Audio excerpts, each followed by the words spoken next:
Welcome, everybody, at another episode of the Wrestling vs. the World podcast. If you're enjoying your day, sweet. If not, what the hell ever.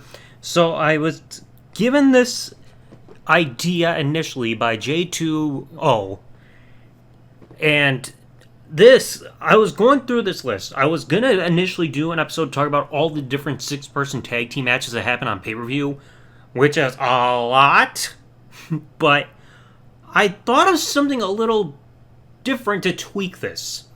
Because I came to this realization after tweeting this out, that in the calendar year of 2000 on pay-per-views, out of all the 14 pay-per-views that happened, including the UK exclusive ones, there were only 6 pay-per-views where we did not see a 6-person tag team match on pay-per-view. Out of 14 pay-per-views, 6 did not have one. And I'm including like intergender and all that other shit. Like, holy crap. So I wanted to talk about these ones, and I'm going to do my best to go in chronological order here. Because the 6 pay-per-views that did not have a 6-person tag match in the calendar year of 2000 were Royal Rumble, Backlash, Insurrection, Unforgiven, No Mercy, and Rebellion. So the other 8 all had some kind of 6-person tag match. Some of them made sense, some not so much. So first of all, we're going to talk about No Way Out 2000, Rikishi and Too Cool versus the Radicals. I mean, there were issues and everything involving, like, with the Radicals, because the Radicals had turned heel shortly after they debuted, because, we didn't win their contracts on Raw with Triple H, but then all of a sudden we're giving them anyway after turning heel. We know the whole thing with Eddie and his bad arm. So, 6-person tag match going on just for the hell of it.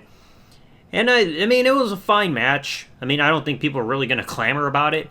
I mean, it was at least announced for a match graphic, but, I mean, it was fun.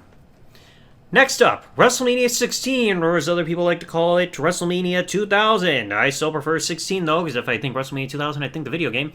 Chyna and Too Cool versus the Radicals. Unless this match was announced on Livewire, I do not have the match graphic for this. But it made sense to also still have this, because Chyna was being pursued by Eddie Guerrero, Mamacita, and Latino Heat and everything.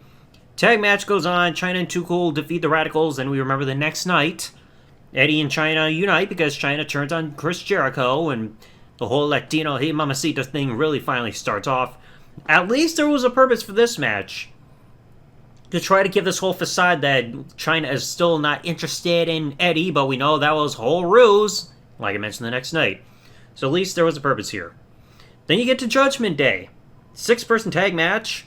I know this was announced, but I could not find the graphic for this one. Rikishi and Too Cool versus Team Ek. Edge, Christian, and Kurt Angle. And they did the whole thing where Edge, Christian, and Kurt Angle are doing the 5-second pulls, almost like the jug band hillbilly stuff. And all that shit. It was another fine tag match, and especially because like Too Cool is like instantly really getting over by this point. They didn't at the start think, I'm trying to remember what their name was. I don't think it was Too Cool. It was like I can't remember what their tag name was before they united with Rikishi. But, like, back then, they weren't doing much, 98, 99. Then 2000 rolls around, people are loving them, like, the dance and all that shit. I mean, I know this tag match, like I said, I know it was announced, could not find a graphic for it, no clue what the whole purpose of the build was, it's just standard tag. Now you get to King of the Ring, one of the more infamous 6-man tag matches. The main event, Triple H, Vince McMahon, and Shane versus The Rock, Kane, and The Undertaker. Almost said Kurt Angle, he was in the King of the Ring tournament. With Triple H's WWF Championship on the line, where if Triple H's team wins, Triple H retains. If anybody gets the win on The Rock, Kane, and Undertaker side, then whoever gets the decision on any man on the heel team becomes champion. So this was still going the whole back and forth hot potato thing with the WWF Championship during this time, because it had been going nuts since the beginning of the year. Triple H, then it was The Rock, then Triple H. Then you get this whole thing coming up with The Rock again, because it was a really fun tag match, but it feels weird to have a singles championship change hands in a match that's a tag match overall. I mean, I know we would get it again 9 years later at Backlash 2009, but to see that still happen here was a bit of an oddity. I get it. You had to try to find some way to also get The Undertaker and Kane to get involved in this match and all this stuff, and I know all 3 men on the babyface team would also be involved in a Fatal 4-Way later on in Unforgiven with Chris Benoit for the championship. But, I mean, you had to find something to get Undertaker Kane there, and you had Destruction, all that shit, like Shane going through the announce table. But I mean, it was another way to try to continue the never-ending feud between Triple H and The Rock by this point. Getting the title to change hands with The Rock pinning Vince. I mean, you would think it would really bring up, like, bad blood there in the family and all that shit, but I guess not. Then you get to Fully Loaded. Another instance of an intergender tag match. TNA, Test Albert and Trish Stratus versus Team Extreme, Lita and the Hardy Boys. Because the whole stuff was going on between, like, Trish had aligned herself with Tess and Albert, forming them with a tag team. They were having the whole feud with Dudley Boys at first. Then, of course, Trish is having problems with Lita. Remember the whole spot where both women are on top of the ladder, and then Trish shoves Lita off. She crashes through a table. Pretty hardcore moment there. 6-person tag going on. We wanted whipping, we wanted stripping, and all that other good shit. And I think this was, if memory serves me right, this was the opening of the pay-per-view. Fun way to start the show. Another one of those underrated overall pay-per-views over the years. Now, you get to one that was thrown together. SummerSlam 2000, the opening match, Right to Censor. Beep, beep, murder, murder. Versus Rikishi and Too Cool. Could not find a graphic announcing this match, so it was just out there where it's just like, hey, we don't like this censorship PG bullshit.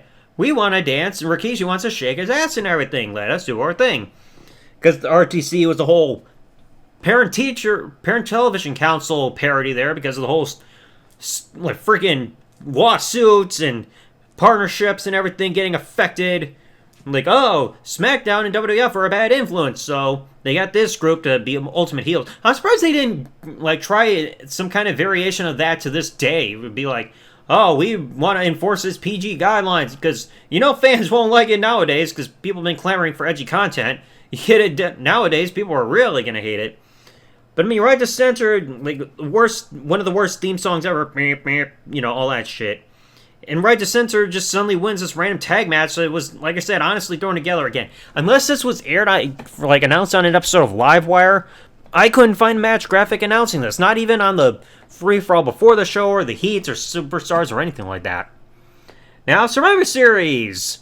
Another match that was also thrown together. TNA with Trish Stratus, so Test Albert Trish, versus Steve fucking Blackman, Crash Holly, and Molly Holly. 6-person tag.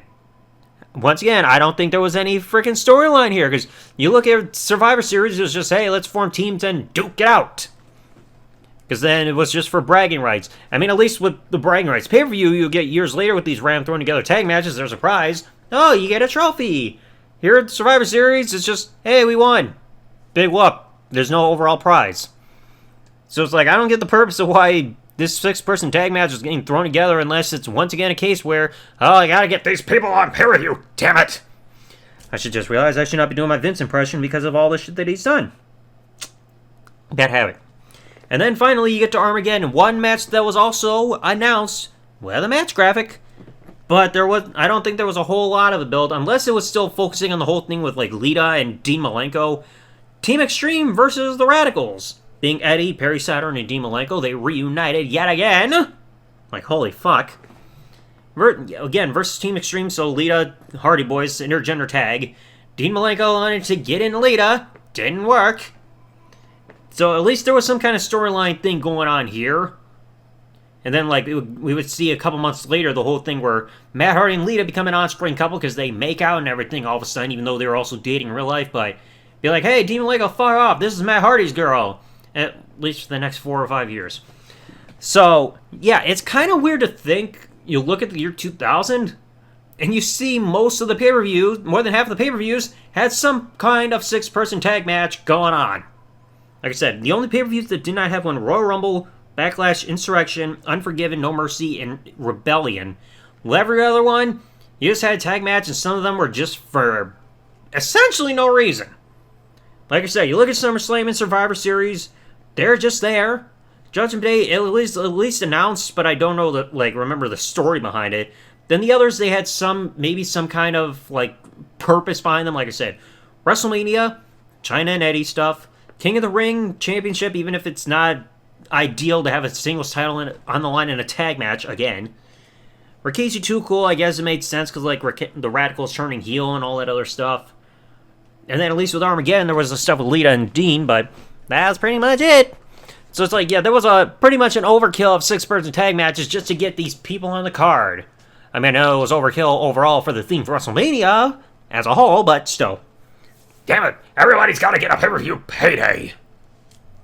I have got to stop doing that. My God. But anyway, let me know in the comments section below, what did you think of all these different tag matches and everything that six-man person tag matches that happened in pay-per-view in 2000? Like I said, this was overkill to the extreme. If you enjoyed today's episode, folks, please remember, leave a like, subscribe with the bell turned on if you're listening to this on YouTube, or follow if you're listening to this podcast on any other service that this podcast is available on.